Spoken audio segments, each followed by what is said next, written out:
ਸਾਹਿਬ ਜੀ।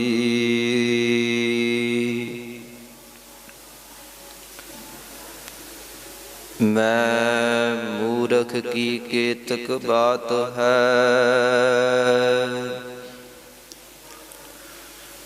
ਕੋਟ ਪਰਾਧੀ ਤਰਿਆ ਰੇ।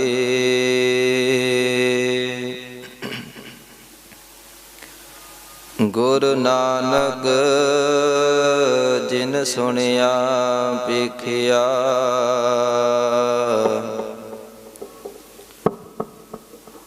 ਸੇ ਫਿਰ ਗਰਬਾਸ ਨਾ ਪਰਿਆ ਰੇ। ਮੈਂ ਨਹੀਂ ਕਛ ਹਉ ਨਹੀਂ,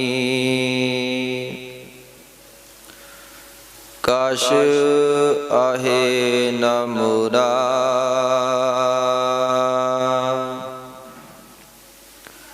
ਔਸਧ ਲੱਜਾ ਰਾਖ ਲਿਹੋ, ਸਦਨਾ ਜਨ ਤੋਰਾ।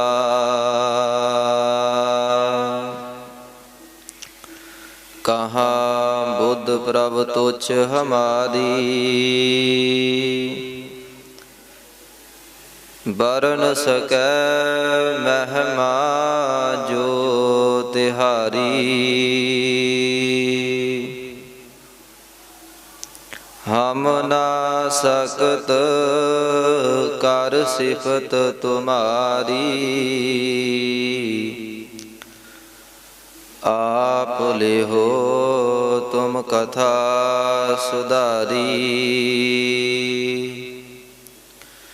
ਹਮ ਨਾ ਸਕਤ ਕਰ ਸਿਫਤ ਤੁਮਾਰੀ, ਆਪ ਲਿਹੋ ਤੁਮ ਕਥਾ ਸੁਧਾਰੀ। ਸਤਿਗੁਰੂ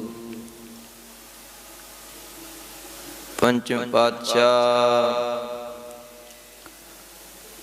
ਗੁਰਬਾਣੀ ਕੇ ਬੋਹਿਤ, ਸ਼ਹੀਦਾਂ ਦੇ ਸਰਤਾਜ, ਸ਼ਾਂਤੀ ਦੇ ਪੁੰਜ, ਸ਼੍ਰੀ ਗੁਰੂ ਅਰਜਨ ਦੇਵ ਮਹਾਰਾਜ ਜੀ ਸੱਚੇ ਪਾਤਸ਼ਾਹ, ਤਿਨਾਂ ਦੇ ਪਾਵਨ ਅਸਥਾਨ ਸੱਚਖੰਡ ਸ਼੍ਰੀ ਦਰਬਾਰ ਸਾਹਿਬ ਦੀਵਾਨ ਹਾਲ ਦੇ ਅੰਦਰ ਸੁਭਾਏਮਾਨ ਦਸਾਂ ਪਾਤਸ਼ਾਹੀਆਂ ਦੀ ਜਗਦੀ ਜੋਤ। ਧੰਨ ਧੰਨ ਸ਼੍ਰੀ ਗੁਰੂ ਗ੍ਰੰਥ ਸਾਹਿਬ ਸੱਚੇ ਪਾਤਸ਼ਾਹ ਜੀ ਦੀ ਪਾਵਨ ਮੁਕੱਦਸ ਗੋਦ ਅੰਦਰ ਸਜ ਬੈਠੀ ਸਤ ਸੰਗਤ ਜੀ। ਗੁਰਦੇਵ ਜੀ ਨੇ ਕਿਰਪਾ ਬਖਸ਼ਿਸ਼ ਕਰਕੇ ਆਪਣੇ ਪਾਵਨ ਚਰਨਾਂ ਦੇ ਨਾਲ ਜੋੜਿਆ ਹੈ। ਦਾਸ ਤੋਂ ਪਹਿਲਾਂ ਆਪ ਜੀ ਭਾਈ ਸਾਹਿਬ ਦੇ ਪਾਸੋਂ ਤੁਰ ਕੀ ਬਾਣੀ ਦਾ ਕੀਰਤਨ ਸਰਵਣ ਕਰ ਰਹੇ ਸੋ, ਜਿਨ੍ਹਾਂ ਦੇ ਵਿੱਚ ਉਹ ਮਾਲਕ ਜੀ ਦੀ ਪਾਵਨ ਬਾਣੀ ਦਾ ਬਚਨ ਪੜ੍ਹ ਰਹੇ ਸਨ। ਭਗਤ ਰਵਿਦਾਸ ਜੀ ਆਖਦੇ ਨੇ ਕਿ ਕੋਈ ਵੀ ਇਨਸਾਨ ਕਿਸੇ ਦੀ ਪੀੜਾ ਦੁੱਖ ਦੇ ਬਾਰੇ ਜਾਣਦਾ ਨਹੀਂ ਹੈ। ਕੇਵਲ ਮਾਲਕ, ਕੇਵਲ ਵਾਹਿਗੁਰੂ ਸੱਚਾ ਸਾਹਿਬ ਹਰ ਇੱਕ ਇਨਸਾਨ ਦੀ ਪੀੜਾ ਦੇ ਬਾਰੇ ਜਾਣਦਾ ਏ। ਔਰ ਐਸਾ ਮਾਲਕ ਹੀ ਫਿਰ ਆਪਣੀ ਕਿਰਪਾ ਦ੍ਰਿਸ਼ਟੀ ਕਰਕੇ ਬੰਦੇ ਦੇ ਦੁੱਖ ਦੂਰ ਕਰਦਾ ਹੈ। ਗੁਰ ਸਾਰ ਨਹੀਂ ਜਾਣਨੀ, ਮਾਲਕ ਦੇ ਅੱਗੇ ਬੇਨਤੀ ਕਰ, ਉਹ ਹਰੇਕ ਦੀ ਬੇਨਤੀ ਪ੍ਰਵਾਨ ਕਰਦਾ ਹੈ। ਗੁਰਦੇਵ ਜੀ ਆਖਦੇ ਨੇ, ਜਿਸ ਕਾ ਤਨ ਮਨ ਧਨ ਸਭ ਤਿਸ ਕਾ, ਸੋਈ ਸੁਗੜ ਸੁਜਾਨੀ, ਤਿਨ ਹੀ ਸੁਣਿਆ ਦੁਖ ਸੁਖ ਮੇਰਾ, ਤਉ ਬਿਦ ਨੀਕੀ ਖਟਾਨੀ, ਜੀ ਕੀ ਏਕੈ ਹੀ ਪਹਿਮਾਨੀ, ਅਵਰ ਜਤਨ ਕਰ ਰਹੇ ਬਹੁ ਤੇਰੇ, ਤਿਨ ਤਿਲ ਨਹੀਂ ਕੀਮਤ ਜਾਨੀ। ਸਾਹਿਬ ਜੀ ਆਖਦੇ ਨੇ ਕਿ ਭਲਿਆ ਜਿੰਦ ਦੀ ਇੱਕ ਦੇ ਕੋਲ ਸੁਣੀ ਜਾਂਦੀ ਏ, ਭਾਵਨਾ ਦੇ ਨਾਲ ਬੇਨਤੀ ਕਰੇਗਾ ਤੇ ਮਾਲਕ ਪ੍ਰਵਾਨ ਕਰਦਾ ਹੈ। ਨੌਵੇਂ ਪਾਤਸ਼ਾਹ ਗੁਰੂ ਤੇਗ ਬਹਾਦਰ ਮਹਾਰਾਜ ਜੀ, ਤਿਨਾਂ ਨੇ ਵੀ ਹਿੰਦੂਆਂ ਦੇ ਉੱਤੇ ਐਸੀ ਕਿਰਪਾ ਕੀਤੀ ਹੈ, ਉਹਨਾਂ ਦਾ ਦੁੱਖ ਉਹਨਾਂ ਦੀ ਪੀੜਾ ਮਾਲਕ ਜੀ ਨੇ ਹਰ ਲਈ। ਐਸੇ ਮਾਲਕ ਜੀ ਦਾ ਪ੍ਰਕਾਸ਼ ਛੇਵੇਂ ਪਾਤਸ਼ਾਹ ਮੀਰੀ ਪੀਰੀ ਦੇ ਮਾਲਕ ਗੁਰੂ ਹਰਗੋਬਿੰਦ ਸਾਹਿਬ ਜੀ ਦੇ ਗ੍ਰਹਿ ਵਿਖੇ 1621 ਈਸਵੀ ਨੂੰ ਹੋਇਆ ਹੈ। ਔਰ ਬਚਪਨ ਦੇ ਵਿੱਚ ਵੀ ਗੁਰਦੇਵ ਜੀ ਨੇ ਇਹ ਦਰਸਾ ਦਿੱਤਾ ਹੈ ਕਿ ਆਉਣ ਵਾਲੇ ਸਮੇਂ ਦੇ ਵਿੱਚ ਉਹਨਾਂ ਨੇ ਸੰਸਾਰ ਦੇ ਉੱਤੇ ਕਿਵੇਂ ਕਿਰਪਾ ਕਰਨੀ ਹੈ। ਜਿਸ ਸਮੇਂ ਛੇਵੇਂ ਪਾਤਸ਼ਾਹ ਜੀ ਦੇ ਵੱਡੇ ਸਪੁੱਤਰ ਬਾਬਾ ਗੁਰਦਿੱਤਾ ਜੀ ਦੀ ਸ਼ਾਦੀ ਹੈ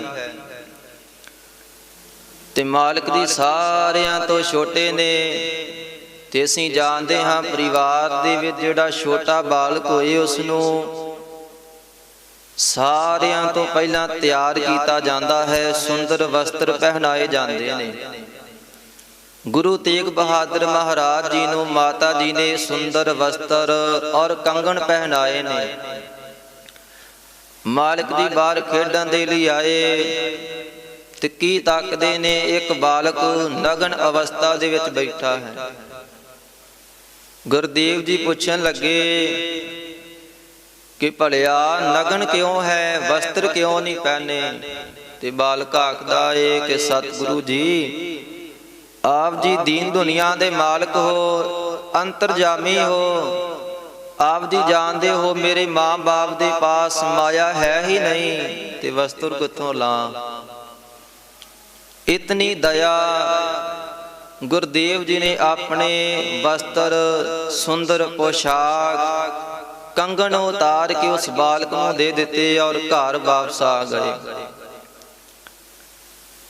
ਗੁਰਦੇਵ ਜੀ ਨੇ ਔਰ ਮਾਤਾ ਜੀ ਨੇ ਪੁੱਛਿਆ ਕਿ ਵਸਤਰ ਕਿੱਥੇ ਨੇ, ਕੰਗਣ ਕਿੱਥੇ ਨੇ?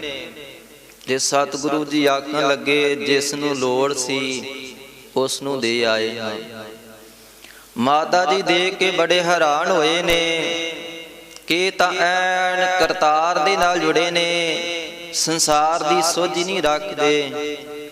ਤੇ ਸਤਿਗੁਰੂ ਜੀ ਪਾਸੋਂ ਇੱਕ ਦਿਨ ਫਿਰ ਆਪਣੇ ਪੁੱਤਰ ਦੇ ਲਈ ਇਹ ਕਿਰਪਾ ਮੰਗਦੇ ਨੇ ਕਿ ਕਿਰਪਾ ਕਰੋ, ਇਹਨਾਂ ਉੱਤੇ ਵੀ ਬਖਸ਼ਿਸ਼ ਕਰ ਦੇਵੋ ਤਾਂ ਕਿ ਇਹ ਵੀ ਸੰਸਾਰ ਦੇ ਵਿੱਚ ਵਡਿਆਈ ਪ੍ਰਾਪਤ ਕਰਨ।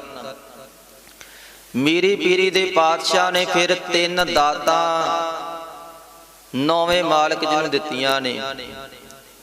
ਪਹਿਲੀ ਕਟਾਰ, ਦੂਸਰੀ ਰੁਮਾਲ, ਤੀਸਰੀ ਪਾਵਨ ਬਾਣੀ ਦੀ ਪੋਥੀ। ਮੀਰੀ ਪੀਰੀ ਦੇ ਪਾਤਸ਼ਾਹ ਆਖਣ ਲੱਗੇ ਕਿ ਇਹ ਜਿਹੜੀ ਕਟਾਰ ਹੈ ਇਸ ਗੱਲ ਦਾ ਸੰਕੇਤਕ ਹੈ ਕਿ ਆਉਣ ਵਾਲੇ ਸਮੇਂ ਦੇ ਵਿੱਚ ਇਹ ਬਾਲਕ ਐਨ ਤੇਗ ਦਾ ਤਣੀ ਹੋਏਗਾ, ਇਸ ਦੀ ਬਰਾਬਰੀ ਕੋਈ ਕਰ ਹੀ ਨਹੀਂ ਸਕਦਾ। ਜਿਹੜਾ ਰੁਮਾਲ ਦਿੱਤਾ ਇਸ ਗੱਲ ਦਾ ਸੰਕੇਤਕ ਹੈ ਕਿ ਆਉਣ ਵਾਲੇ ਸਮੇਂ ਦੇ ਵਿੱਚ ਇਹ ਬਾਲਕ ਸਾਰੇ ਸੰਸਾਰ ਦੀ ਇੱਜ਼ਤ ਪੱਤ ਰੱਖੇਗਾ। ਤੇ ਪਾਵਨ ਗੁਰਬਾਣੀ ਦੀ ਪੋਥੀ ਇਸ ਲਈ ਦਿੱਤੀ ਹੈ ਤਾਂ ਕਿ ਇਹ ਬਾਲਕ ਆਪਣੇ ਜੀਵਨ ਨੂੰ ਘੜ ਸਕੇ, ਗੁਰਬਾਣੀ ਦੇ ਅਨੁਸਾਰ ਬਣਾ ਸਕੇ। ਸੰਗਤ ਜੀ, ਸਤਿਗੁਰੂ ਜੀ ਨੇ ਆਪਣੇ ਸਿੱਖ ਦੀ ਘਾਟ ਸ਼ਬਦ ਦੇ ਰਾਹੀਂ ਘੜੀ ਹੈ। ਸਿੱਖ ਦਾ ਸਾਰਾ ਜੀਵਨ ਸ਼ਬਦ ਦੇ ਆਸਰੇ ਤੇ ਬਤੀਤ ਹੁੰਦਾ ਹੈ। ਗੁਰੂ ਤੇਗ ਬਹਾਦਰ ਮਹਾਰਾਜ ਜੀ ਪਰਮਾਤਮਾ ਦੇ ਨਾਲ ਜੁੜੇ ਰਹੇ ਨੇ। ਸਤਵੇਂ ਸਾਹਿਬ ਜੀ ਗੁਰਗੱਦੀ ਤੇ ਸੁਭਾਇਮਾਨ ਹੋਏ। ਉਹਨਾਂ ਤੋਂ ਬਾਅਦ 8ਵੇਂ ਮਾਲਕ ਜੀ ਗੁਰਗੱਦੀ ਤੇ ਸੁਭਾਇਮਾਨ ਹੁੰਦੇ ਨੇ। ਦੂਸਰੇ ਬੰਨੇ 9ਵੇਂ ਮਾਲਕ ਜੀ ਬਾਬਾ ਬਕਾਲਾ ਸਾਹਿਬ ਦੀ ਪਾਵਨ ਧਰਤੀ ਤੇ ਬੈਠ ਕੇ ਤਪ ਕਰਦੇ ਨੇ, ਬੰਦਗੀ ਕਰਦੇ ਨੇ। ਤੇ ਜਦੋਂ 8ਵੇਂ ਮਾਲਕ ਜੀ ਨੇ ਇਹ ਬਚਨ ਕਰ ਦਿੱਤੇ ਨੇ ਕਿ ਅਗਲੀ ਜੋਤ ਬਾਬਾ ਬਕਾਲਾ ਸਾਹਿਬ ਦੇ ਪਾਵਨ ਸਥਾਨ ਤੇ ਸੁਭਾਇਮਾਨ ਹੈ, ਤੇ ਜਿੰਨੇ ਵੀ ਗੁਰਦੇਵ ਦੇ ਚਰਨਾਂ ਦੇ ਭੌਰੇ ਨੇ ਸਾਰੇ ਇਸ ਥਾਂ ਤੇ ਪਹੁੰਚ ਗਏ ਨੇ। ਔਰ ਗੁਰਮੁਖ ਕੋਈ ਸੱਚਾਈ ਏ, ਜਿੱਥੇ ਸੱਚ ਏ ਉੱਥੇ ਝੂਠ ਜ਼ਰੂਰ ਹੋਏਗਾ। ਦਿਨ ਹੈ ਤਾਂ ਰਾਤ ਰਹੇਗੀ। ਜਿੰਨਾ ਸਮਾਂ ਸੱਚ ਏ ਝੂਠ ਵੀ ਰਹੇਗਾ। ਝੂਠ ਹਮੇਸ਼ਾ ਸੱਚ ਦੇ ਰਾਹ ਹੀ ਚੱਲਦਾ ਏ, ਸੱਚ ਦਾ ਪਹਿਰਾਵਾ ਪਹਿਨ ਕੇ ਚੱਲਦਾ ਹੈ। ਗੁਰੂ ਤੇਗ ਬਹਾਦਰ ਮਹਾਰਾਜ ਜੀ ਪਰਮਾਤਮਾ ਦੀ ਜੋਤ ਨੇ। ਬਾਬਾ ਬਕਾਲਾ ਸਾਹਿਬ ਵਿਖੇ ਸੁਭਾਇਮਾਨ ਨੇ। ਤੇ ਉੱਤੇ ਕਈ ਐਸੇ ਵੀ ਇਨਸਾਨ ਹਨ ਜਿਹੜੇ ਆਪਣੇ ਆਪ ਨੂੰ ਗੁਰੂ ਆਖਦੇ ਨੇ ਕਿ ਅਸੀਂ ਗੁਰੂ ਹਾਂ। ਇੱਕ ਦਿਨ ਮੱਖਣ ਸ਼ਾਹ ਲਬਾਣਾ ਆਉਂਦਾ ਹੈ, ਜਿਸ ਉੱਤੇ ਗੁਰਦੇਵ ਜੀ ਨੇ ਕਿਰਪਾ ਕੀਤੀ ਸੀ। ਉਸ ਦਾ ਜਹਾਜ਼ ਬਚਾਇਆ ਸੀ। ਮਨ ਵਿੱਚ ਬੜੀ ਭਾਵਨਾ ਸ਼ਰਧਾ ਧਾਰ ਕੇ ਆਉਂਦਾ ਏ, ਤੇ ਆਉਂਦਿਆਂ ਕੀ ਤੱਕਦਾ ਏ, ਕਿਤੇ ਤਾਂ ਅਨੇਕਾਂ ਇਨਸਾਨ ਬੈਠੇ ਨੇ ਜਿਹੜੇ ਆਪਣੇ ਆਪ ਨੂੰ ਗੁਰੂ ਦੱਸਦੇ ਨੇ। ਸਾਹਿਬਾਂ ਦੇ ਅੱਗੇ ਬੇਨਤੀ ਕੀਤੀ ਸੀ, ਮੈਂ ਇਤਨੀਆਂ ਮੋਹਰਾਂ ਆਪ ਜੀ ਦੇ ਅੱਗੇ ਭੇਟਾ ਅਰਪਣ ਕਰਾਂਗਾ। ਤੇ ਹੁਣ ਜਿੰਨੀਆਂ ਮੋਹਰਾਂ ਭੇਟਾ ਕਰਨ ਲਈ ਬਚਨ ਕੀਤੇ ਨੇ ਉਹ ਸਾਰੀਆਂ ਮੋਹਰਾਂ ਲੈ ਕੇ ਆਉਂਦਾ ਏ, ਤੇ ਜਿੰਨੇ ਵੀ ਬੈਠੇ ਨੇ ਉਹਨਾਂ ਨੂੰ ਦਈ ਜਾਂਦਾ ਹੈ। 2-2 ਮੋਹਰਾਂ ਹਰੇਕ ਨੂੰ ਦਈ ਜਾਂਦਾ ਏ। ਪਰ ਮਨ ਦੀ ਇੱਛਾ ਹੈ, ਜਿਸ ਮਾਲਕ ਨੇ ਮੈਨੂੰ ਬਚਾਇਆ ਹੈ ਉਹ ਅੰਤਰਜਾਮੀ ਹੈ। ਉਹ ਆਪਣੇ ਆਪ ਹੀ ਹਿਰਦੇ ਦੀ ਗੱਲ ਜਾਣ ਲਏਗਾ। ਆਪਣੇ ਆਪ ਹੀ ਸਤਿਗੁਰੂ ਨੇ ਆਪਣੀ ਭੇਟਾ ਮੰਗ ਲੈਣੀ ਹੈ। ਇਤਿਹਾਸ ਦੇ ਵਚਨ ਨੇ, ਆਤਮ ਦਰਸ਼ੀ ਗੁਰ ਜੇ ਹੋਏ, ਮੰਗ ਲਏ ਗੋ ਮੁਖ ਤੇ ਸੋਏ। ਕਿ ਜੇਕਰ ਕੋਈ ਪੂਰਨ ਗੁਰੂ ਹੋਏਗਾ, ਆਤਮਦਰਸ਼ੀ ਹੋਏਗਾ, ਤੇ ਮੁਖ ਤੋਂ ਮੰਗ ਲਏਗਾ। ਕਿਤਨੀ ਭੇਟਾ ਆਖੀ ਸੀ। ਔਰ ਸੰਗਤ ਜੀ ਇਸ ਲਈ ਤੇ ਗੁਰੂ ਨੂੰ ਕੇਵਲ ਭੇਟਾ ਦਿੱਤੀ ਜਾਂਦੀ ਹੈ, ਮਾਲਕ ਨੂੰ ਕੋਈ ਦਾਨ ਨਹੀਂ ਦੇ ਸਕਦਾ। ਦਾਨ ਸੰਸਾਰ ਦੇ ਵਿੱਚ ਦਿੱਤਾ ਜਾਂਦਾ ਏ, ਭੇਟਾ ਕੇਵਲ ਗੁਰੂ ਨੂੰ ਦਿੱਤੀ ਜਾਂਦੀ ਹੈ। ਦਾਨ ਕੇਵਲ ਗੁਰੂ ਕਰ ਸਕਦਾ ਹੈ, ਇਨਸਾਨ ਕੇਵਲ ਭੇਟਾ ਦੇ ਸਕਦਾ ਏ। ਪ੍ਰੇਮ ਦੇ ਨਾਲ ਗੁਰੂ ਦੇ ਦਿੱਤੇ ਦੇ ਵਿੱਚੋਂ ਕੁਝ ਮਾਲਕ ਨੂੰ ਸੌਂਪ ਦੇਣਾ, ਉਹ ਹੈ ਭੇਟਾ। ਮੱਖਣ ਸ਼ਾਹ ਲਬਾਣੇ ਨੇ ਮਾਲਕ ਜੀ ਨੂੰ ਲੱਭ ਲਿਆ, ਤੇ ਜਦੋਂ 2 ਮੋਹਰਾਂ ਅੱਗੇ ਰੱਖੀਆਂ ਨੇ, ਸਤਿਗੁਰੂ ਜੀ ਆਖਣ ਲੱਗੇ, ਭਲਿਆ ਬਚਨ ਤਾਂ 500 ਮੋਹਰਾਂ ਦਾ ਕੀਤਾ ਸੀ, ਤੇ ਭੇਟਾ ਪੂਰੀ ਕਿਉਂ ਨਹੀਂ ਰੱਖਦਾ। ਸੋਝੀ ਆ ਗਈ ਕਿ ਅਸਲ ਦੇ ਵਿੱਚ ਇਹ ਹੀ ਪੂਰਾ ਨੇ। ਤੇ ਆਖਣ ਲੱਗਾ, ਜਦੋਂ ਗੁਰੂ ਦੇ ਬਚਨ ਸੁਣੇ ਨੇ, ਚਾੜ ਉੱਚੇ ਮੰਦਰ ਇਹ ਸੁਨਾਇਆ, ਆਵੋ ਗੁਰ ਸਿੱਖ ਮੈਂ ਸਤਿਗੁਰ ਲਾਦਾ, ਜਾ ਕੀ ਮਹਿਮਾ ਅਗੰਮ ਅਗਾਧਾ। ਕਿ ਆਜੋ ਗੁਰ ਸਿੱਖੋ, ਮੈਂ ਗੁਰੂ ਨੂੰ ਲੱਭ ਲਿਆ ਹੈ। ਮਾਲਕ ਜੀ ਉਹਨਾਂ ਨੇ ਪ੍ਰਗਟ ਹੋ ਕੇ ਦਰਸ਼ਨ ਦੇ ਦਿੱਤੇ ਨੇ। ਬਾਬਾ ਬਕਾਲਾ ਸਾਹਿਬ ਦੀ ਪਾਵਨ ਧਰਤੀ ਤੇ ਸਤਿਗੁਰੂ ਜੀ ਪ੍ਰਗਟ ਹੋਏ ਨੇ। ਤੇ ਜਦੋਂ ਮਾਲਕ ਨੂੰ ਗੁਰਿਆਈ ਮਿਲੀ, ਇਸੇ ਥਾਂ ਤੇ ਧੀਰ ਮੱਲੀਏ ਜਿਹੜੇ ਮਸੰਦ ਨੇ ਉਹ ਈਰਖਾ ਦੇ ਕਰਕੇ ਸਾਹਿਬਾਂ ਦੇ ਪਾਸ ਆਏ ਨੇ। ਸ਼ੀਹੇ ਮਸੰਦ ਨੇ ਈਰਖਾ ਦੇ ਵਿੱਚ ਸੱਚੇ ਮਾਲਕ ਦੇ ਉੱਤੇ ਗੋਲੀ ਵੀ ਚਲਾਈ। ਪਰ ਜੇ ਸਾਹਿਬ ਦਾ ਕਿਸੇ ਦੇ ਨਾਲ ਵੈਰ ਹੈ ਹੀ ਨਹੀਂ, ਜਿਹੜਾ ਮਾਲਕ ਨਿਰਵੈਰ ਹੈ, ਉਸ ਦਾ ਮਾੜਾ ਕਿਵੇਂ ਹੋ ਸਕਦਾ ਹੈ। ਪਰਮੇਸ਼ਰ ਨੇ ਖੁਦ ਬਚਾ ਲਿਆ। ਤੇ ਮੱਖਣ ਸ਼ਾਹ ਲੁਬਾਣਾ ਨੇ ਧੀਰ ਮੱਲੀਏ ਔਰ ਸ਼ੀਹੇ ਮਸੰਦ ਇਹਨਾਂ ਨੂੰ ਪਕੜ ਕੇ ਲਿਆਂਦਾ ਏ ਤੇ ਆਖਣ ਲੱਗਾ, ਸੱਚੇ ਸਾਹਿਬ ਜੀ ਮੈਂ ਇਹਨਾਂ ਨੂੰ ਸਜ਼ਾ ਦਿਆਂਗਾ, ਇਹਨਾਂ ਨੇ ਮੇਰੇ ਗੁਰੂ ਤੇ ਗੋਲੀ ਚਲਾਈ ਹੈ। ਨੌਵੇਂ ਮਾਲਕ ਦੀ ਆਖਣ ਲੱਗੇ ਕਿ ਭਲਿਆ ਇਹਨਾਂ ਨੂੰ ਛੱਡ ਦੇਵੋ। ਇਤਿਹਾਸ ਦੇ ਬਚਨ ਨੇ ਧੀਰ ਮੱਲ ਨੇ ਗੋਲੀ ਚਲਵਾਈ ਤੇ ਸਤਿਗੁਰੂ ਜੀ ਅੱਗੋਂ ਆਖਦੇ ਨੇ ਕਿ ਧੀਰ ਮੱਲ ਪਰਮਾਤਮਾ ਤੇਰਾ ਭਲਾ ਕਰੇ, ਤੇਰੇ ਉੱਤੇ ਕਿਰਪਾ ਕਰੇ। ਮਨ ਦੇ ਵਿੱਚ ਇਤਨੀ ਨਿਮਰਤਾ, ਇਤਨਾ ਪ੍ਰੇਮ ਭਾਵ, ਭਲੇ ਧੀਰ ਮੱਲ ਧੀਰ ਜੀ, ਭਲੇ ਧੀਰ ਮੱਲ ਧੀਰ। ਬਹੁਤ ਬਾਰ ਬੋਲੇ ਬਚਨ ਸ਼੍ਰੀ ਪ੍ਰਭੂ ਗੁਣੀ ਗਹੀਰ। ਇਹ ਸੱਚੇ ਸਾਹਿਬ ਨੇ ਬਚਨ ਕੀਤੇ। ਮੱਖਣ ਸ਼ਾਹ ਲੁਬਾਣਾ ਆਖਦਾ ਹੈ ਕਿ ਨਹੀਂ ਮਾਲਕ ਜੀ ਮੈਂ ਇਹਨਾਂ ਨੂੰ ਸਜ਼ਾ ਦੇਣੀ ਹੈ। ਤੇ ਗੁਰਦੇਵ ਜੀ ਆਖਣ ਲੱਗੇ ਕਿ ਭਾਈ ਸਾਰਿਆਂ ਤੋਂ ਵੱਡਾ ਤਪ ਖਿਮਾ ਦਾ ਹੈ, ਕਿਸੇ ਨੂੰ ਮਾਫ ਕਰ ਦੇਣਾ। ਬੰਦਾ ਤੀਰਥਾਂ ਤੇ ਇਸ਼ਨਾਨ ਬੜੇ ਕਰਦਾ ਏ ਤੇ ਸਤਿਗੁਰੂ ਜੀ ਆਖਣ ਲੱਗੇ ਜਿਸ ਨੇ ਖਿਮਾ ਕਰਨੀ ਸਿੱਖ ਲਈ ਹੈ, ਕਿਸੇ ਨੂੰ ਮਾਫ ਕਰਨਾ ਸਿੱਖ ਲਿਆ ਏ, ਉਸ ਨੂੰ ਸਾਰੇ ਤੀਰਥਾਂ ਦੇ ਇਸ਼ਨਾਨ ਦਾ ਫਲ ਪ੍ਰਾਪਤ ਹੋ ਜਾਂਦਾ ਏ।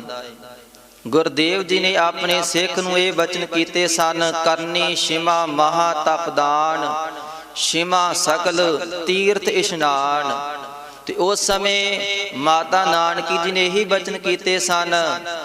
ਮਾਤਾ ਜੀ ਆਖਣ ਲੱਗੇ ਧੀਰ ਮੱਲੀਏ ਨੂੰ, ਮਸੰਦਾਂ ਨੂੰ, ਕਿ ਜਿਸ ਈਰਖਾ ਦੇ ਕਰਕੇ ਤੁਸੀਂ ਅੱਜ ਸਾਹਿਬ ਨੂੰ, ਦੀਨ ਦੁਨੀਆ ਦੇ ਮਾਲਕ ਨੂੰ ਮਾਰਨ ਦੀ ਕੋਸ਼ਿਸ਼ ਕੀਤੀ ਏ, ਇਹ ਈਰਖਾ ਹੀ ਇੱਕ ਦਿਨ ਤੁਹਾਡਾ ਨਾਸ਼ ਕਰੇਗੀ।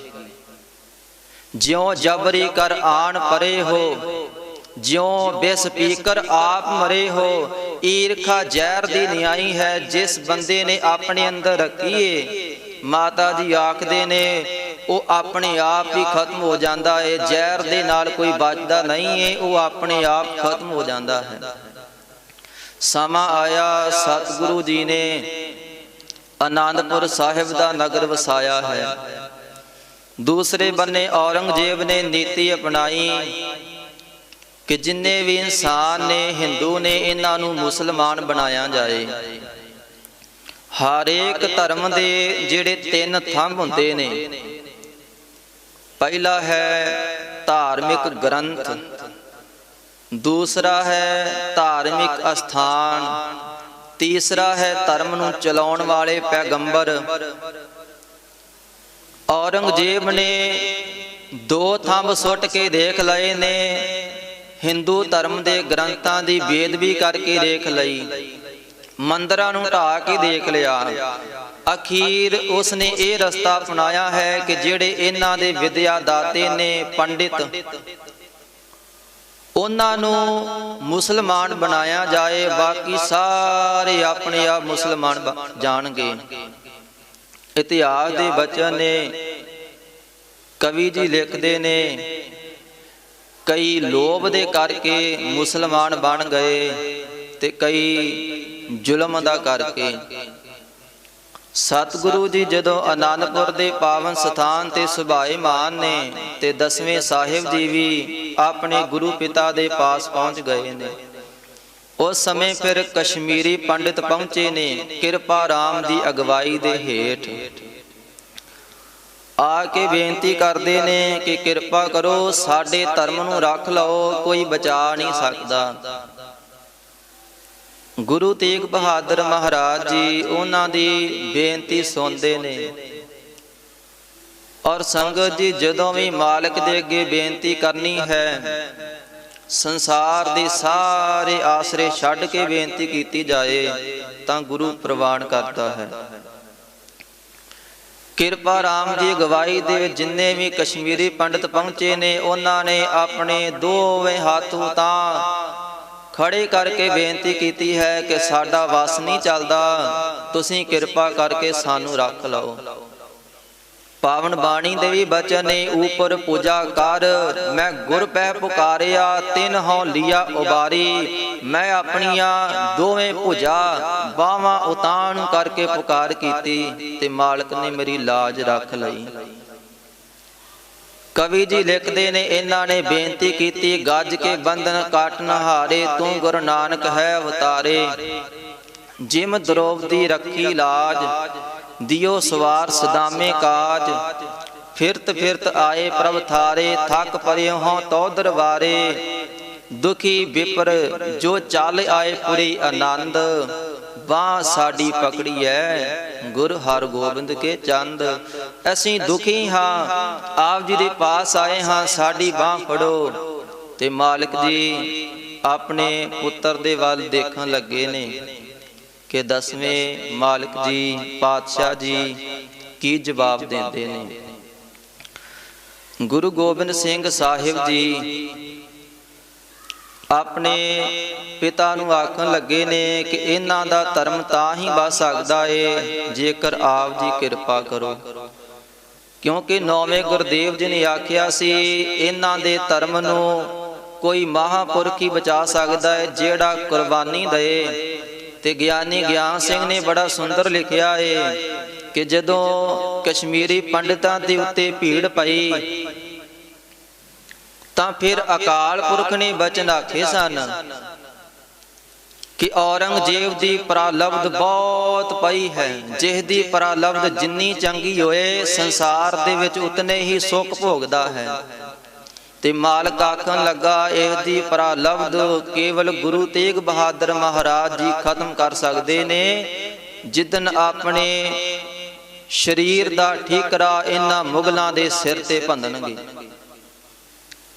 गुरु गोबिंद सिंह साहिब दी सारी गल जानते ने ते कवि जी लिखते ने, यों सुन कर पित की सुत बानी, बीच सभा कह प्रगट बखानी।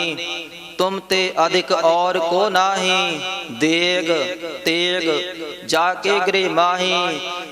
सतगुरु जी आप जी तो वड्डा दर किस दा है, तुहाडे घर दे विच देग भी है ते तेग भी है। निमरता दे नाल कोई आए उस लई देग, हंकारी बन के आए उस लई तेग है। गुरु तेग बहादुर महाराज जी ने फिर कश्मीरी पंडितां नूं आखिया, कहंदे ने जाओ ते जाके औरंगजेब नूं आख देवो जेकर साडा गुरु तुहाडा धर्म कबूल कर लए असीं सारे मुसलमान बन जावांगे।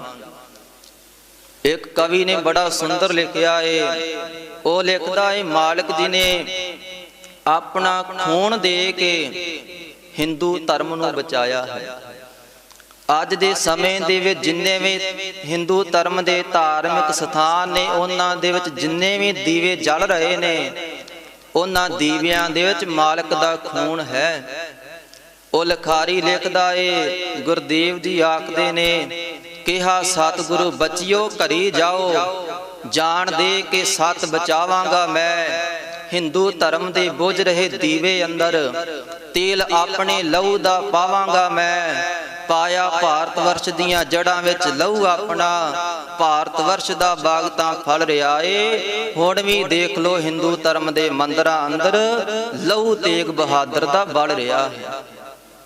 गुरु तेग बहादुर महाराज जी ने आख्या कि जाके औरंगजेब नूं आख देवो जेकर मालिक जी तुहाडा धर्म कबूल कर लैणगे असीं सारे मुसलमान बन जावांगे। साहिबा ने बचन कीते ते कश्मीरी पंडित वापस आ गए। गुरदेव जी उस पावन स्थान तो तुरे ने, प्रचार करते आए ने। प्रिंसीपल सतवीर सिंह जी लिखते ने, आगरे दे थां ते आके साहिबा ने अपना आपा प्रगट किया है सैयद अली दे अगे। उसदे राही मालिक जी ने आपा प्रगट किया ते गुरदेव जी नूं गिरफ्तार किया गया। गिरफ्तार करके दिल्ली लैके आए ने ते दिल्ली आके फिर मालिक जी नूं तसीहे देन लगे ने, आखन लगे ने कि तुहाडे सामने 3 शर्तां ने। ਕਵੀ ਸੰਤੋਖ ਸਿੰਘ ਜੀ ਲਿਖਦੇ ਨੇ, ਇਹਨਾਂ ਨੇ 3 ਸ਼ਰਤਾਂ ਰੱਖੀਆਂ। ਪਹਿਲੀ ਸ਼ਰਤ ਇਹ ਰੱਖੀ, ਜਾਂ ਤਾਂ ਕਲਮਾ ਪੜ੍ਹ ਲਓ ਮੁਸਲਮਾਨ ਬਣ ਜਾਓ, ਜਾਂ ਕਰਾਮਾਤ ਦਿਖਾਓ, ਤੇ ਜਾਂ ਫਿਰ ਆਪਣੇ ਪ੍ਰਾਣ ਦੇ ਦੇਵੋ। ਬੰਸਾਵਲੀ ਨਾਮੇ ਦੇ ਬਚਨ ਨੇ, ਮਾਲਕ ਜੀ ਆਖਣ ਲੱਗੇ ਨੇ, ਆਪਣਾ ਧਰਮ ਅਸੀਂ ਛੱਡ ਨਹੀਂ ਸਕਦੇ। ਜੋ ਆਪਣੇ ਘਰ ਰਹੇ ਸੋ ਦੀਨ ਕਹਾਵੈ, ਜੋ ਦੂਸਰੇ ਘਰ ਜਾਏ ਸੋ ਬੇਦੀਨ ਕਹਾਵੈ। ਕਰਾਮਾਤ ਹੈ ਕਹਿਰ ਫਕੀਰ ਨਾ ਦਸੈ, ਸਾਈਂ ਖੜਾ ਸਿਰ ਉੱਪਰ ਹੱਸੈ। ਫਕੀਰ ਨੂੰ ਕੋਈ ਆਖੀ ਜਾਏ ਕਰਾਮਾਤ ਦਿਖਾ, ਉਹ ਕਰਾਮਾਤ ਨਹੀਂ ਦਿਖਾਉਂਦਾ, ਤੇ ਫਕੀਰ ਦਾ ਮਾਲਕ ਸਿਰ ਉੱਤੇ ਖਲੋ ਕੇ ਹੱਸਦਾ ਏ ਕਿ ਸੰਸਾਰ ਦੇ ਭੋਲੇ ਲੋਕ ਮੇਰੇ ਪਿਆਰੇ ਨੂੰ ਉਹ ਕੰਮ ਕਰਨ ਲਈ ਆਖਦੇ ਨੇ ਜਿਸ ਦੀ ਆਗਿਆ ਹੈ ਹੀ ਨਹੀਂ। ਗੁਰੂ ਸਾਹਿਬ ਜੀ ਨੂੰ ਆਖਦੇ ਨੇ, ਜਾਂ ਕਰਾਮਾਤ ਦਿਖਾਓ ਤੇ ਜਾਂ ਧਰਮ ਕਬੂਲ ਕਰੋ। ਸਾਹਿਬ ਜੀ ਆਖਦੇ ਨੇ, ਅਸੀਂ ਦੋਵੇਂ ਗੱਲਾਂ ਨਹੀਂ ਮੰਨਣੀਆਂ। ਪ੍ਰਾਣ ਦਿਆਂਗੇ, ਆਪਣਾ ਜੀਵਨ ਦਿਆਂਗੇ, ਸ਼ਹਾਦਤ ਦਿਆਂਗੇ। ਕਵੀ ਜੀ ਆਖਦੇ ਨੇ, 3 ਬਾਤ ਨਿਰਣੈ ਕਰ ਲੀਜੈ, ਲਖੋ ਪੜੀ ਸੋ ਧਾਰਨ ਕੀਜੈ। ਸ਼ਰਾ ਚਲੋ ਕਲਮੇ ਕੋ ਪੜ ਮੁਖੋ, ਦੇਹ ਸ਼ਾਹ ਭੋਗੋ ਸਾਬਿਦ ਸੁਖ। ਜੋ ਹਟ ਕਰੋ ਨਾ ਮਾਨੋ ਇਹੋ, ਕਰਾਮਾਤ ਕਾਮਲ ਕਰ ਇਹੋ। ਜਿਮ ਹਜਰਤ ਤੁਮ ਤੇ ਕਰਮਾਵੈ, ਤਿਮ ਕਰ ਦੇਹੋ ਦੋਖ ਹਰ ਖਾਵੈ। ਜੇ ਇਮ ਦੋਨੋਂ ਨਾਹੇ ਤੁਮ ਮਾਨੋ, ਆਪਣੇ ਪ੍ਰਾਣ ਪ੍ਰਾਣ ਕਹੋ ਹਾਨੋ। ਤੇ ਸਾਹਿਬ ਜੀ ਆਖਣ ਲੱਗੇ, ਤ੍ਰਿਤੀਏ ਪ੍ਰਾਣ ਹਾਨ ਕੀ ਬਾਤ, ਸੋ ਹਮ ਸਹੈ ਆਪਣੇ ਗਾਤ। ਤੀਜੀ ਸ਼ਰਤ ਮਨਜ਼ੂਰ ਏ, ਆਪਣੇ ਜਿਹੜੇ ਪ੍ਰਾਣ ਦੇਣੇ ਨੇ।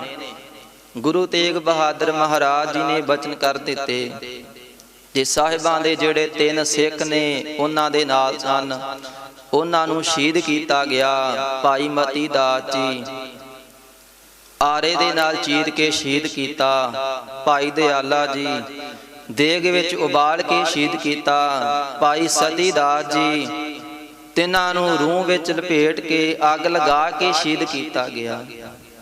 ਔਰ ਗੁਰਮੁਖੋ ਧੁਰ ਕੀ ਬਾਣੀ ਦੇ ਬਚਨ ਨੇ, ਸਤਿਗੁਰੂ ਜੀ ਆਖਦੇ ਨੇ, ਭਲਿਆ ਕਹਿਣਾ ਬਹੁਤ ਸੌਖਾ ਏ ਕਿ ਮੇਰੀ ਗੁਰੂ ਦੇ ਨਾਲ ਪ੍ਰੀਤ ਹੈ, ਪਰ ਐਸੀ ਪ੍ਰੀਤ ਬਣਾ ਲੈਣੀ ਇਹ ਬਹੁਤ ਵੱਡੀ ਗੱਲ ਹੈ। ਗੁਰੂ ਸਾਹਿਬ ਜੀ ਆਖਦੇ ਨੇ ਕਿ ਮਾਲਕ ਦੇ ਨਾਲ ਐਸੀ ਪ੍ਰੀਤ ਕਰ ਜੈਸੀ ਪ੍ਰੀਤ ਜਲ ਦੀ ਦੁੱਧ ਦੇ ਨਾਲ ਹੁੰਦੀ ਏ।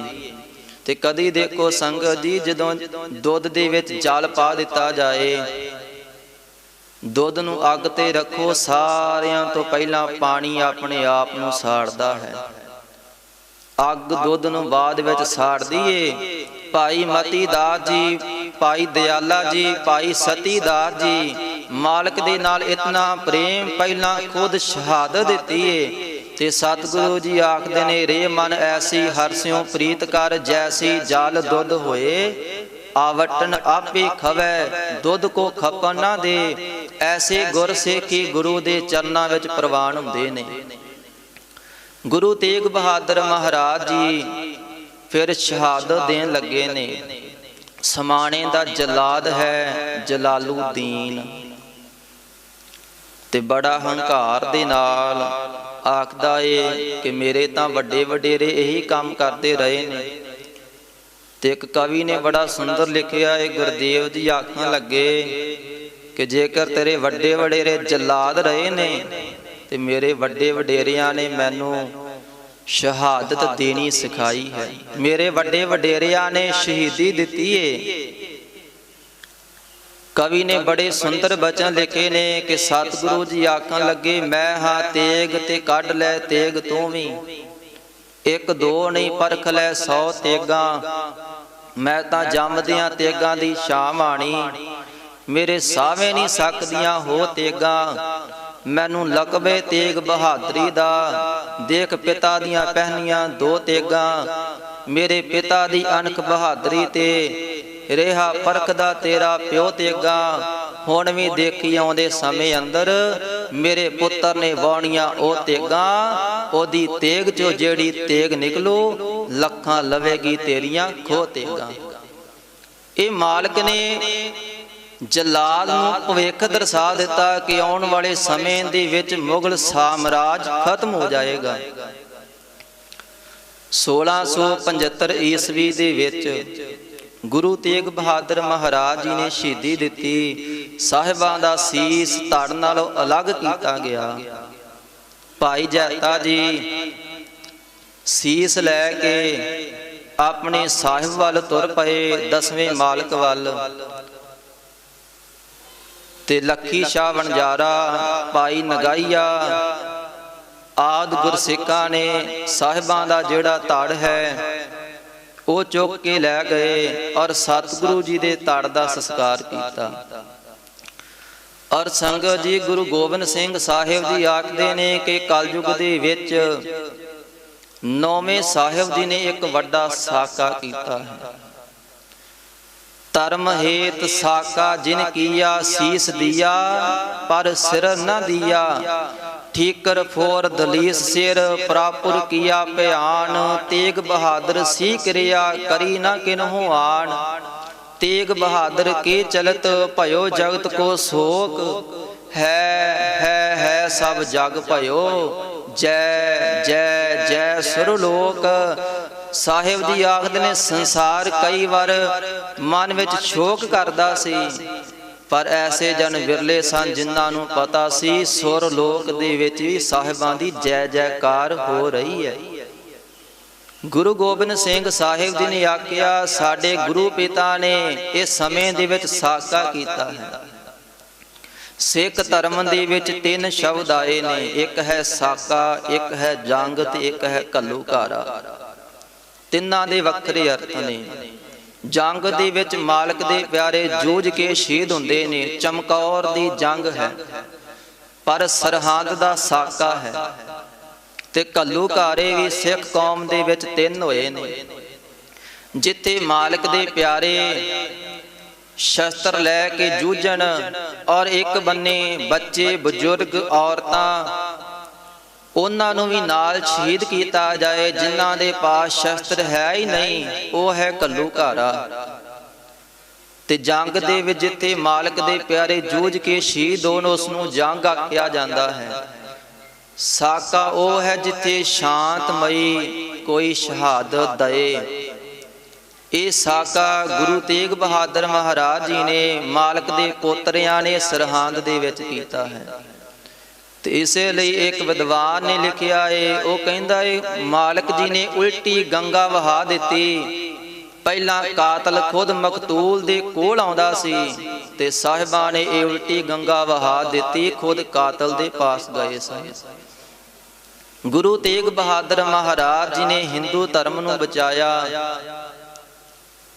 ਗੁਰੂ ਗੋਬਿੰਦ ਸਿੰਘ ਸਾਹਿਬ ਜੀ ਨੇ ਐਸੀ ਕਿਰਪਾ ਸਾਰੇ ਸੰਸਾਰ ਦੇ ਉੱਤੇ ਕੀਤੀ। ਭਾਈ ਜੈਤਾ ਜੀ ਮਾਲਕ ਦਾ ਸੀਸ ਲੈ ਕੇ 10ਵੇਂ ਸਾਹਿਬਾਂ ਦੇ ਪਾਸ ਪਹੁੰਚ ਗਏ ਤੇ ਸਤਿਗੁਰੂ ਜੀ ਨੇ ਉਹਨਾਂ ਨੂੰ ਨਿਵਾਜਿਆ ਜੋ ਉਹਨਾਂ ਨੇ ਸੇਵਾ ਕੀਤੀ ਸੀ। ਦੂਸਰੇ ਬੰਨੇ ਗੁਰਦੇਵ ਜੀ ਦੇ ਧੜ ਦਾ ਸੰਸਕਾਰ ਕੀਤਾ ਗਿਆ। ਔਰ ਸੰਗਤ ਜੀ, ਜਦੋਂ ਮਿਸਲਾਂ ਦਾ ਦੌਰ ਆਇਆ ਏ ਤੇ ਮਾਲਕ ਦੇ ਖਾਲਸੇ ਨੇ ਫਿਰ ਇਹਨਾਂ ਸਾਰੇ ਧਾਰਮਿਕ ਸਥਾਨਾਂ ਦੀ ਉਸਾਰੀ ਵੀ ਕੀਤੀ ਹੈ। ਸਰਦਾਰ ਬਘੇਲ ਸਿੰਘ ਨੇ ਪਾਵਨ ਸਥਾਨ ਸ਼੍ਰੀ ਬੰਗਲਾ ਸਾਹਿਬ, ਰਕਾਬਗੰਜ ਸਾਹਿਬ, ਸੀਸਗੰਜ ਸਾਹਿਬ ਆਦਿ ਧਾਰਮਿਕ ਸਥਾਨਾਂ ਦੀ ਭਾਲ ਕਰਕੇ ਇਹਨਾਂ ਦੀ ਉਸਾਰੀ ਕੀਤੀ ਹੈ। ਗੁਰੂ ਤੇਗ ਬਹਾਦਰ ਮਹਾਰਾਜ ਜੀ ਸਾਰੇ ਸੰਸਾਰ ਦੇ ਉੱਤੇ ਕਿਰਪਾ ਕਰਦੇ ਨੇ। ਕਈ ਵਾਰ ਬੰਦਾ ਆਖ ਦਿੰਦਾ ਹੈ ਜੀ 9ਵੇਂ ਮਾਲਕ ਜੀ ਹਿੰਦ ਦੀ ਚਾਦਰ ਨੇ, ਪਰ ਗੁਰਮੁਖੋ ਇਸ ਬੇਨਤੀ ਨੂੰ ਧਿਆਨ ਦੇ ਨਾਲ ਸੁਣਨਾ। ਜਦੋਂ ਇਹ ਗੱਲ ਆਖਦੇ ਹਾਂ ਤੇ ਅਸੀਂ ਗੁਰਦੇਵ ਦੀ ਵਡਿਆਈ ਸੀਮਤ ਕਰ ਦਿੰਦੇ ਹਾਂ। ਗੁਰੂ ਨਾਨਕ ਦੇਵ ਜੀ ਦਾ ਦਰ ਐਸਾ ਹੈ ਜਿੱਥੇ ਹਰ ਕੋਈ ਆ ਜਾਏ ਤੇ ਮਾਲਕ ਕਿਰਪਾ ਕਰਦਾ ਹੈ। ਕਵੀ ਸੈਨਾਪਤ ਨੇ ਇਤਿਹਾਸ ਦੇ ਵਿੱਚ ਇਹ ਬਚਨ ਲਿਖੇ ਨੇ ਕਿ ਪ੍ਰਗਟ ਪਏ ਗੁਰੂ ਤੇਗ ਬਹਾਦਰ, ਸਗਲ ਸ੍ਰਿਸ਼ਟ ਪੈ ਢਾਪੀ ਚਾਦਰ। ਮਾਲਕ ਦੀ ਸਾਰੀ ਸ੍ਰਿਸ਼ਟੀ ਦੀ ਚਾਦਰ ਨੇ। ਜੇਕਰ ਸ਼ਹਾਦਤ ਨਾ ਦਿੰਦੇ ਤਾਂ ਸੰਗਤ ਦੀ ਅਸਲੀਅਤ ਤੇ ਕੇਵਲ ਇਸਲਾਮ ਧਰਮ ਰਹਿਣਾ ਸੀ, ਬਾਕੀ ਸਾਰੇ ਖਤਮ ਹੋ ਜਾਣੇ ਸਨ। ਗੁਰੂ ਤੇਗ ਬਹਾਦਰ ਮਹਾਰਾਜ ਜੀ ਨੇ ਕਿਰਪਾ ਕੀਤੀ ਹੈ ਸਾਰੀ ਸ੍ਰਿਸ਼ਟੀ ਦੇ ਉੱਤੇ। ਤਿਨਾਂ ਦੀ ਸ਼ਹਾਦਤ ਨੂੰ ਅਸੀਂ ਯਾਦ ਕਰ ਰਹੇ ਹਾਂ। ਮਾਲਕ ਜੀ ਨੇ ਜੋ ਸ਼ਹਾਦਤ ਦਿੱਤੀ ਹੈ, ਉਹਨਾਂ ਦੀ ਸ਼ਹਾਦਤ ਨੂੰ ਕੋਟ ਕੋਟ ਪ੍ਰਣਾਮ। ਗੁਰੂ ਸਾਹਿਬ ਜੀ ਕਿਰਪਾ ਕਰਨ, ਜਿਵੇਂ ਮਾਲਕ ਦੇ ਪਿਆਰੇ ਗੁਰਸਿੱਖਾਂ ਨੇ ਜੀਵਨ ਬਤੀਤ ਕੀਤਾ ਹੈ, ਸ਼ਬਦ ਦੇ ਨਾਲ ਜੁੜ ਕੇ ਐਸੀ ਸੋਝੀ ਸਾਨੂੰ ਵੀ ਆ ਜਾਏ। ਕਿਤਨੀ ਵਿਚਾਰ ਆਪ ਜੀ ਨੇ ਪ੍ਰਵਾਨ ਕਰਨੀ, ਹੋਈਆਂ ਭੁੱਲਾਂ ਦੀ ਖਿਮਾ ਬਖਸ਼ ਦੇਣੀ, ਬੇਨਤੀ ਕਰਨੀ। ਗੁਰੂ ਅਰਜਨ ਦੇਵ ਮਹਾਰਾਜ ਜੀ ਕਥਾ ਵਿਚਾਰ ਕਰਨ ਦੀ ਸਮਤ ਬਖਸ਼ਣ, ਪਾਵਨ ਚਰਨਾਂ ਦਾ ਆਸਰਾ ਬਖਸ਼ਣ। ਅਖੀਰ ਤੇ ਆਖੋ ਜੀ ਵਾਹਿਗੁਰੂ ਜੀ ਕਾ ਖਾਲਸਾ, ਵਾਹਿਗੁਰੂ ਜੀ ਕੀ ਫਤਿਹ।